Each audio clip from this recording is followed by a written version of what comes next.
महात्मा फुले भाजी मंडईतील ध्वनी आणि वायू प्रदूषण करणाऱ्या 6 अनधिकृत मसाला गिरण्या अखेर बंद करण्यात आल्या. यासाठी आमदार श्री संजय केळकर यांनी महापालिका स्तरावर सातत्याने पाठपुरावा करत अधिवेशनात देखील हा मुद्दा उपस्थित केला होता. गिरण्यांमुळे व्यापारी आणि स्थानिक रहिवाशांच्या आरोग्यावर परिणाम होत असल्याच्या तक्रारी होत्या. महापालिकेने कारवाई करून या गिरण्या बंद केल्यानंतर व्यापारी आणि नागरिकांनी समाधान व्यक्त करत केळकर यांचे आभार मानले. यावेळेस त्यांनी शहरातील विकासकांकडून होणाऱ्या फसवणुकीविरोधातही कठोर कारवाई करण्याची गरज व्यक्त केली आणि अशा प्रकारांचा MPID ॲक्टमध्ये समावेश करावा. आगामी अधिवेशनात खासगी विधेयक त्यासाठी मांडणार असल्याचं श्री केळकर यांनी म्हटलं. आणि प्रलंबित बांधकाम जे आहे ते ठेवल्यामुळे ही सगळी लोक जी आहेत ती दर फिरत असतात. एक अतिशय चांगली गोष्ट झाली की वर्तकनगरला म्हाडाच्या ज्या जुन्या इमारती होत्या त्या धोकादायक झाल्या होत्या आणि त्याच्या पुनर्विकासाकरता अनेक विकासक त्या वेळेला पुढे आले होते.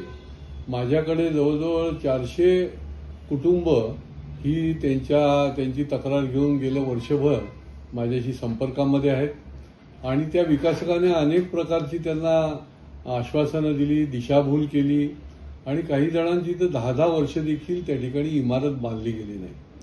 आम्ही मोठ्या प्रमाणामध्ये प्रयत्न केला.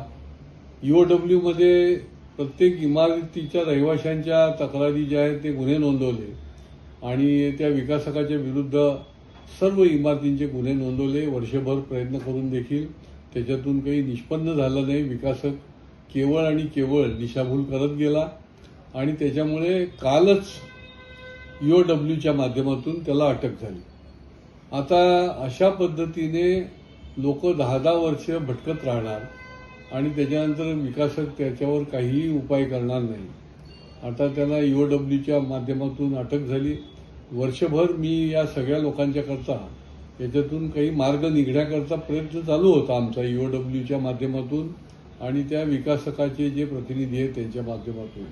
शेवटी त्याला अटक करणं भाग पडलं कारण की 2000 लोक रस्त्यावर आलेली.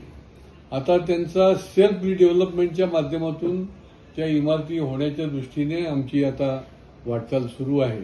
पैसे भरले, बिल्डिंगचा पत्ता नाही आणि जे विकासक आहेत तिथले तथाकथित आणि ते देखील गायब आहेत. अशी फार मोठी संख्या या ठिकाणी गरीब लोकांची जे कष्टाने पैसे जमा करतात 10 लाख 20 लाख 30 लाख त्या ठिकाणी भरतात ॲडव्हान्समध्ये आणि त्याच्यानंतर तो विकासक पण पळून जातो. तर त्याच्यावर या विधानसभेच्या अधिवेशनामध्ये देखील मी कायदा आणण्याची मागणी केली आहे.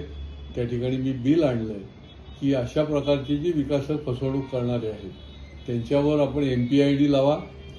त्याच्यानंतर जमीन बळकावणारे जे आहेत लँड ग्रॅबिंगचे, या लँड ग्रॅबिंगचा देखील गुजरातच्या धर्तीवर कायदा करा. अशा प्रकारची देखील आपण त्या ठिकाणी आग्रही मागणी केली आहे.